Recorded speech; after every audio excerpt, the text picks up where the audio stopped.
Hey everyone, and welcome to another FM synthesis tutorial. In this video I'll be showing you how to program DX drum. Before we get into that, I just want to welcome my new subscribers. Thank you for joining the channel, and as always to my existing subscribers, thanks for sticking around and tuning in. Also, I've set up a Patreon page which is active now, so click on the link in the description below and go over there and check out my page. There you'll see you've got some options for different rewards, which include sysx files, which I know you guys have been asking for. There'll be extended videos where I further demonstrate some of these patches that I'm putting up here on YouTube. There'll be music from my Magic and Steel project, as well as my weekly posts discussing my techniques and methods regarding synthesis in general, but in particular FM synthesis. So yeah, click on the link below, check it out, and I look forward to seeing you there. Okay, before I get into the tutorial, I just want to point out a few things about this patch. The first one is that I consider this a novelty patch. It's not something that I would use live or even in a recording situation, but I might sample these sounds as they are and use them on an external sampler sequencer.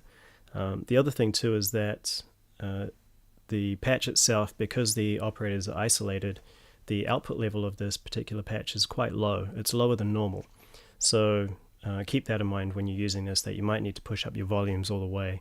And in doing that, you do increase a little bit of background noise, and it does make this patch a little less functional as I would have preferred. But still, it's a good example of what you can do when you're really pushing the DX7 as far as it can go with some of these parameters.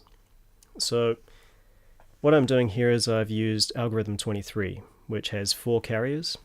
And each of those carriers will be producing a different tone. So this kit has 4 tones. We have kick, snare, hi-hat, and a stick noise down there. 2 of these operators have modulators, which is the snare, which is how I get this, the noise in there.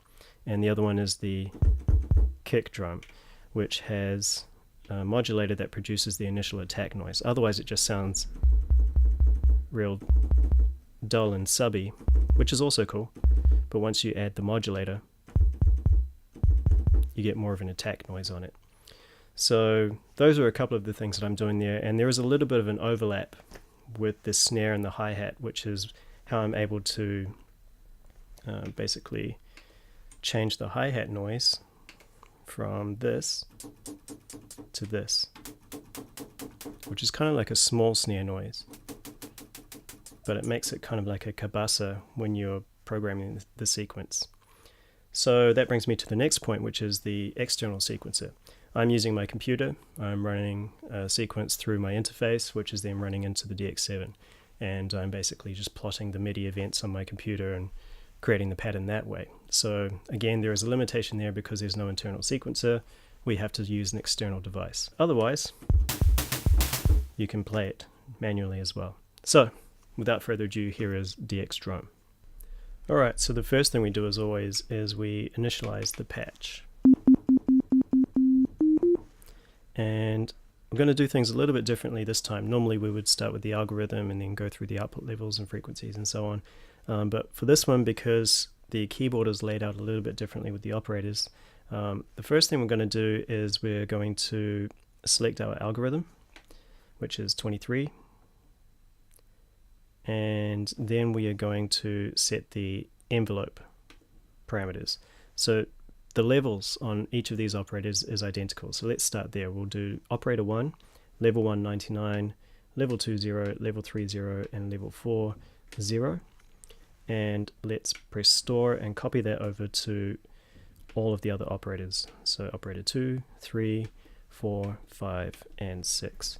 So now all of the operators have the same level settings, which is what we want. Next, let's go to the rate settings.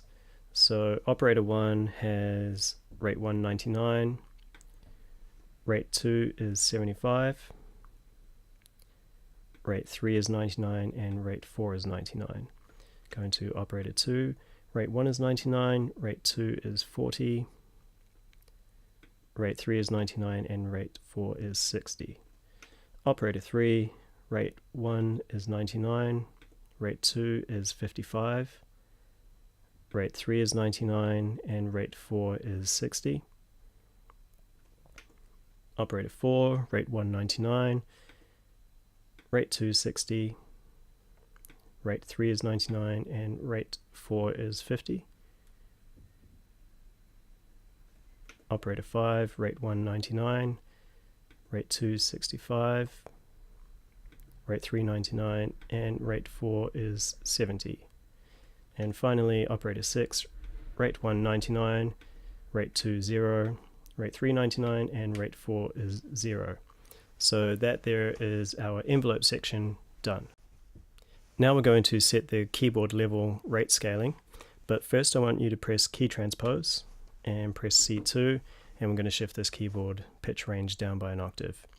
Now go to keyboard level scaling breakpoint, select operator 1. Operator 1's breakpoint is D5.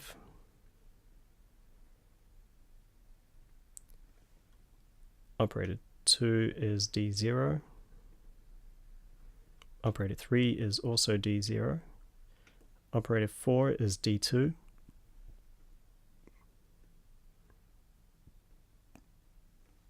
Operator 5 is D4. And operator 6 is D2.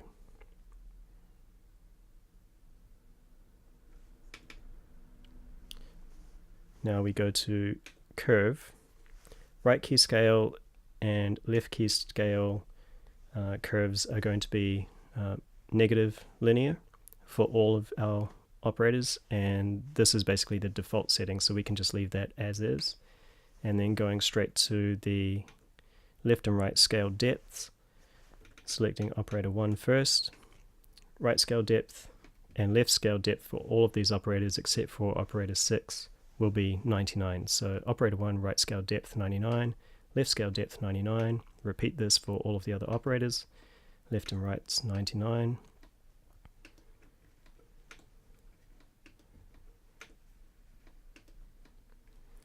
And the left scale depth for operator 6 is 99, but the right scale depth we will set at 10. This is what gives us the hi-hat noise, and when we drop it down to 0, that's what changes the hi-hat noise to a cabossa noise. So that is the keyboard level scaling completed, and now we can move on to programming the tones. Okay, so selecting operator 1, we go to output level. Output level for operator 1 is 80, operator 2 is 99, operator 3 is 85, operator 4 is 93, operator 5 is 80, and operator 6 is 96. Operator 6 also has the feedback loop, which we set to 7. Going to the frequencies, operator 1 is 1, operator 2 is 2, operator 3 is 0.5, operator 4 is 1, operator 5 we push the coarse frequency to 25, and then the fine frequency to 46.75, and operator 6 stays at 1. So now we should hear some tones.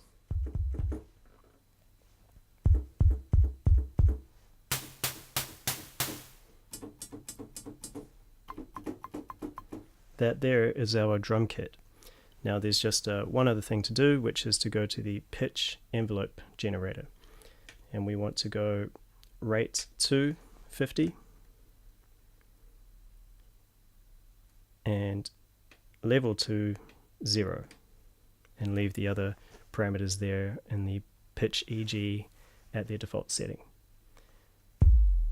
Now when we hit the kick drum, it has a pitch drop on it.